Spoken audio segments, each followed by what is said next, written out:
Welcome to Well Read. I'm your host, Justin Chapman. Let me introduce a very special guest we have on the program today, AJ Hartley. AJ, thank you so much for coming on the show.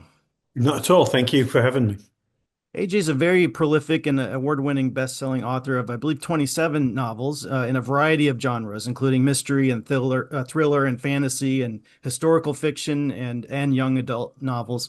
He's occasionally collaborated with other authors, including Tom DeLonge from Blink 182, and some of those included Trinity and the Sekret Machines series 1 and 2, and then just out this year, I believe, a couple months ago, Time Rider, the latest one. So AJ is currently the Robinson Professor of Shakespeare Studies Emeritus at the University of North Carolina, Charlotte, after an academic career specializing in history, theory, criticism, and practice of performing Renaissance English drama. So AJ, what I love about your books is that they're real page turners. You get invested in the characters, but you also like can't put it down, which obviously what you want as both a reader and a writer. Ian Fleming of the James Bond books has the famous Fleming sweep, and he talked about how to write a thriller, and he just sat down and banged away every day, and without going back or editing, creating a sense of urgency. Tell us about your approach. Do you write quickly like that, or do you plan it out, plot it out beforehand? Um, Actually, the two go together for me. Planning it out beforehand actually makes me go quicker. In that, if I have a sense of exactly what has to happen at each stage in the story, Mhm. then it's much faster for me to be able to get from A to B to C and so on, because I have a clear sense of where it's going. Mhm. The problems come again for me if I don't outline in advance, I don't have a clear sense of where things are going.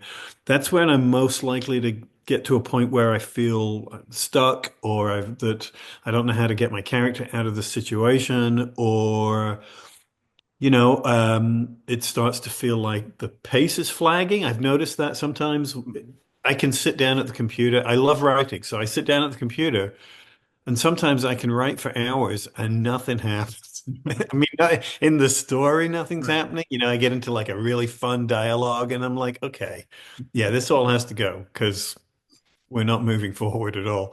So, yes, some sense of, even if it's just, real simple bullet point type outline so that I know what the function of each scene is and I can sleep on it and get up in the morning and dive right in and know what I'm doing. Mm. Yeah. And so without giving any spoilers away, can you give us a brief rundown of the new book with Tom that just came out, Time Rider? Yeah, it's set partly in a version of our future, like 200 years on, but the bulk of the book is set in and around 1962. It moves, obviously, it's a time travel book. A guy is sent back from this idealized future he's told that he's preventing temporal terrorists from interfering with their timeline and disrupting the present as he knows it, our future. And some of that involves the Kennedy assassination and a number of other things. And so he has a particular mission to make sure certain things happen in the way that they're supposed to. But he quickly finds that in some ways he's only been given a partial picture, and there are various reasons, some of them personal, that start to make him think that he's basically on the wrong side Okay. and that maybe he's not being told the truth. And at first glance, someone might think like, oh, the two well-worn topics, time travel and JFK assassination, but that you still tell this story in a way that feels, fresh. And I think that's probably largely due to the world building you do in the future society. So tell us about that a little bit. That's interesting. I mean, yeah, when Tom first came to me with the sort of germ of the idea for this, that was my biggest concern. That I was like, well, these things have kind of been done before, so we need to find a way to make it feel as new as we can in the circumstances so that it doesn't feel like we're sort of retreading old ground in terms of conspiracy theories, but also retreading conventional time travel, especially movies, like, well, you name it. Terminator, Back to the Future. There's the jokey fun, Hmm. playful version. But a lot of them involve the same kind 12 Monkeys, there's a bunch of films that do similar kinds of things. And so I wanted to, as you said at the beginning, I'm very invested in character. So I didn't want the central time traveling figure to become a Terminator type figure Mhm. who's, literally a cyborg, in that he has to start to feel like a real person in some ways, and that meant giving him family connections in his own world, giving him a sense of identity and tensions in his own life and things like that. And as you start to answer those questions from a character perspective, it forces you to make decisions about what that world looks like and how it functions. And of course, in a story like this, the nature of what that future is kind of what's really at stake in what's going on in the past and so on, because it's all pointing towards the construction of a certain kind of society. Right. And I think it's safe to say the ending sort of sets up a potential follow-up books. Are you and Tom planning to continue this series?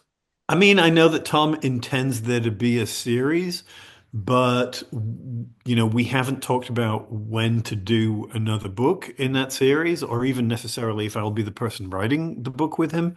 I think that's kind of assumed, but we haven't, it's not something that we've talked seriously about or put under contract or anything like that. Mhm. Um, I think that, the state of the publishing industry at the moment, Tom and his folk feel like we need to give a book a chance to settle, to land properly, Mhm. before we rush into sequels and things like that. And I don't know if that means, seeing if enough people care to generate a second book, or if it means generating a large enough story to interest film and TV people, for example, because increasingly that's how people measure success of books, Yeah. because so many books do not sell very much at all. So, yeah, there are a lot of variables, and I don't know yet. I mean, I know that that's the plan, and obviously, as you said, the end of the book sets up an ongoing problem or an ongoing series of things that have to be done, It's whenever I write a book, I try to make sure that even if it's within a series, the story is self-contained. So that there is a beginning and a middle and an end. And then, if the story continues, the story continues. But I don't really want people to read a book and then feel like I just stopped halfway through. Mhm. And sometimes that's bound to happen with a series to a certain extent, but hopefully there's enough closure there to give people a sense of a completed Mhm. narrative. And speaking of series, are you guys well, I believe there's a plan for a third Secret Machines book. Is that already written? When's that coming out? It's not already written. I mean, there continues to be a plan for book three. I know people think, oh, they're not going to do it. There's never been a question that we were not going to do book three. There have been a lot of questions about when we were going to do book three. And again, some of it was stuff that was outside our control. There was a sort of very long, slow developmental process involving a TV company. Um, and either they told Tom or Tom felt like we couldn't commit to a third book. We couldn't commit to the specifics of the third book Mhm. while they were involved because we didn't want a situation where either the TV show was driving the bus in terms of the direction that the book was going to go, or that we finished up with a third book and that then the TV people say, well, we don't want to do it that way. We want, in other words, we didn't want a Game of Thrones Sure. where there's a sort of significant disconnect at the end there between the books and the TV show. So so Tom thought the smart money was to wait, was to sort of, think about things. And of course, and the other issue is that the Secret Machines books involve a lot of sort of real world stuff and an evolving conversation about the nature of the phenomenon and so on. And I think one of the things when you're writing about stuff like that and the story kind of your sense of the situation keeps changing depending on certain revelations or Mm, whatever, is that you become reluctant to commit to what you think is the answer. right. Um, with book two, whenever we were like struggling with whether the book was going to represent something that we thought was absolutely true, and this is less of a concern for me. This Sure. I'm a novelist, I'm a Yeah. storyteller, you know. But the issue always was that it's like, well, but it's book two of of a trilogy. We can always, if we decide that there's something in book two that is absolutely, completely, absurd, implausible, whatever, it doesn't work, we can walk it back in book three. But since this was always designed as a trilogy, then book three becomes harder because you don't want to be sort of committing to things that you then feel a few years later that you want to walk back. Mhm. So it was a question of getting to a point where we felt sufficiently comfortable with the narrative logic of the story, where what's right for the characters and what's right with the ideas that we want to sort of put across. Mhm. So the short answer is no, it's not done. I haven't started working on it. We have talked about it many times. I saw Tom backstage at the Blink show in Raleigh a little over a month ago, and we talked about it then. But at the moment, we're still not diving into it. Mm, But it will happen. I guarantee you it will happen. mm, And I've raised this as a question with him before. It's like, people have been asking and it's been a long time. Are we absolutely going to do book three? And he's like, what are you talking about? Of course we're going to do it. It's a non-issue as far as he's concerned. But yeah, it's taking a long time. And, I would like to get on with it. yeah. But But that's the nature of collaboration, right? yeah. Well, yeah, it's interesting. There's so many things behind the scenes that you have to think about and take into consideration for that one in particular. How And did, also, he's just super busy. I oh, mean, of the course. downside of being successful is that your time gets filled up. And he has a bunch of stuff that is either in development or sort of being made, Yeah. in terms of film and TV. When he's touring with Blink, the schedule is absolutely punishing. It might not look like it to a casual observer, but trust me, Yeah. I know what it's like when you have to drive in or fly into a city and then drop your stuff off at the hotel and immediately go to the venue for sound check and then spend 4 hours sitting in your dressing room. It's hard. Yeah. So, given the other stuff that he has going on, we need a significant block of time to Mhm. commit to these big projects. Yeah, for sure. How did you meet Tom? Did he just reach out to you out of the blue? Yeah, I mean, specifically, he reached out to my agent. Mhm. He had already been working with Suzanne Young on the first Poet Anderson book, I believe. And she was repped by the same agency that I was. So when he was pushing to to start the Secret Machines project, I don't think he knew my stuff at that point, but he reached out to the agency and said, "Who do you have who might be, a good fit for this?" And my agent contacted me and said, "Do you want to be considered?" And I've told the story many times. I had a number of things that were on submission that had been on submission for a long time and looked like they weren't going anywhere. And so at the time, I was like, well, I don't have anything else going on. And, yes, I know Blink. That would sounds like an interesting thing.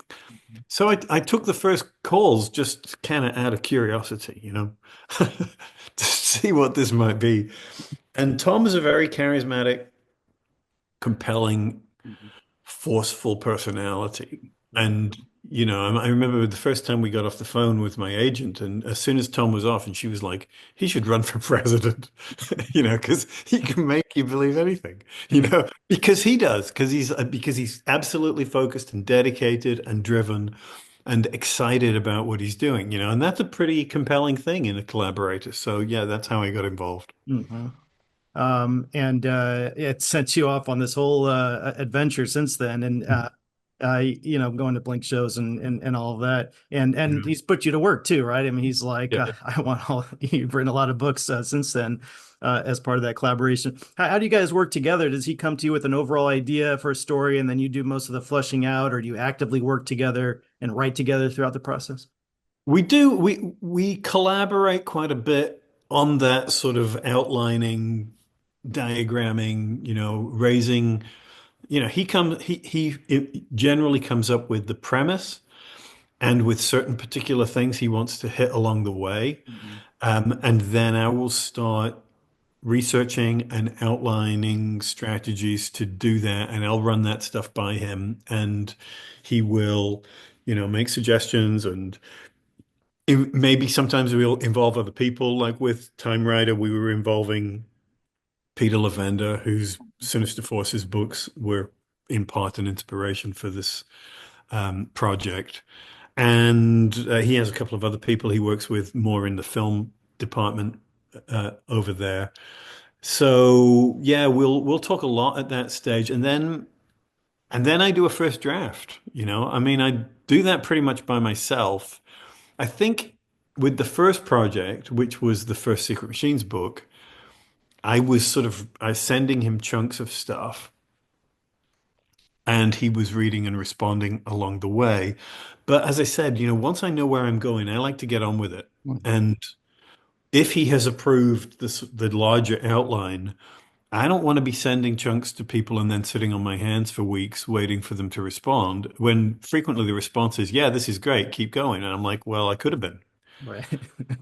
Right. So yeah, usually the first draft I will then do pretty much by myself and send it to him, and then he'll send notes, and we will edit together and move things around and shift things up. And Time Rider went through a pretty lengthy revision process over a period of about close to 6 months, where and some of that was just us, some of that was other people from To the Stars, some of that was the editor who was specifically hired to process that.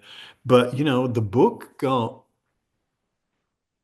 about a quarter longer during the editorial process. Usually editorial stuff is making things Yeah. shorter. But there was stuff that we felt that needed work and needed expansion and needed rethinking, and that can be, for a writer that can be challenging, but the book was better for it. So, in the end, you're just like, well, do I do I want to spend another couple of months working on this? In some ways, no, but when you get to the finish line, you're like, yeah, that was totally worth doing. It's a much better thing. So, yeah, yeah. I assume that you're not a full true believer in the lack of a better term conspiracy stuff as Tom is, but do you take the approach as a novelist, like whether this is true or not, it's interesting to write about? What's your Yeah, I mean, I think I mean, if you look at like my earliest thrillers that I published like 20 years ago, many of them were doing very similar things. They would take a kind of what if possibility, and then sort of expand from there. And I think that's kind of the job of the fiction writer. You commit to an idea, and then you sort of pursue it through the logic of the story and the characters, and trying to make sure that it works within within the logical frame of the story. I mean, it's like if you watch. I remember introducing somebody to the TV show Buffy the Vampire Slayer, which I was a big fan of. And I remember them coming back after watching this really, I thought, really great episode. And they're like, yeah, but I don't believe in vampires. And I'm like, what are you, an idiot? That's not the point, right? That when you sit down to watch a show called Buffy the Vampire Slayer, you suspend that disbelief that there is no such thing as a vampire, and you pursue the logic of the story within the frame. And I think that's what all good fiction does, especially if it's dealing with things that are either completely made up or things that some people are not going to accept as real. And the job then becomes anchoring the story in as much plausibility of place and character and logic and behavior, there's nothing worse than the horror movie convention when you're reading something or watching a movie and you're like, nobody would do that, Right. right? You know what I mean? It's like, I can accept the werewolf in the corner. What I can't accept is you going out wandering around the woods when you know it's there. That doesn't make sense to me. So I think that you commit to the premise and then try to make the story as consistent within that as possible. Hmm. And you must also do a significant amount of research for books like these because some of them are loosely based on actual events or true technology. Tell us about how you go about conducting that research in the real world and then blend that with the fictional universe. Do you find that easier or harder to write about from a fictional perspective? Um, I, th I mean, I enjoy the process. Sometimes it sends you down rabbit holes Mhm. where you find something that is really interesting or cool, and it might not actually fit the story, and you've got to be careful not to sort of warp your narrative to try and accommodate something that you've discovered along the way. And some of that is reading, some of it's just reading stuff online or reading books. I prefer to read books Mhm. about things that are where you can sort of check their sources and documentation and so on. And then sometimes it's interviewing people. And there are a lot of things that I mean, like for example, I've mentioned this before, but in that first Secret Machines book, the main character is a fighter pilot. And it's like, I'm not a fighter pilot, and I can look up a lot of specs about an aircraft, but that doesn't tell me what it's like to fly one, Right. you know? So in that case, I find pilots of those specific aircraft and talk to them and try to get a sense of what an experienced person who flies this particular aircraft thinks of this aircraft as opposed to other aircraft, right? Because those are the things, if you're driving a car, there are things that you notice about things that you like about your vehicle that you would notice when you drive a rental, say, Um, so it's trying to get that sense of a comfortable, embodied knowledge that becomes part of your sort of gut sense of what it is that you do, right? Every professional has that, whatever it is. And so trying to recreate that in a fictional character requires you to talk to those people, Yeah. And what are you working on right now? Anything new that you can talk about? Um, Anything new that, well, I just turned in a book to my agent, which is not related to anything. Mhm. It's quite different from anything that I've done before, and I've no idea what will happen to it. I spent a good chunk of last year working it or reworking it, and it's not clearly a genre book. But it's one that I really wanted to write, and so I wrote it. And my agent, I'm sure, was like, "What the hell is this?" Uh, and we'll see. I mean, she probably won't really send it out properly until the beginning of the new year because at this time of year, the Yeah. publishing industry has basically shut down. So we will test the waters some in t early 2026. I'm also working on the third in my Hideki Smith Mhm. series, which is set here in North Carolina, but involves a lot of Japanese folklore and monsters and such. Mhm. And Tom and I have been talking about another project, but I don't know. We'll see about that. I don't yet know what I'll be spending the bulk of next year working on.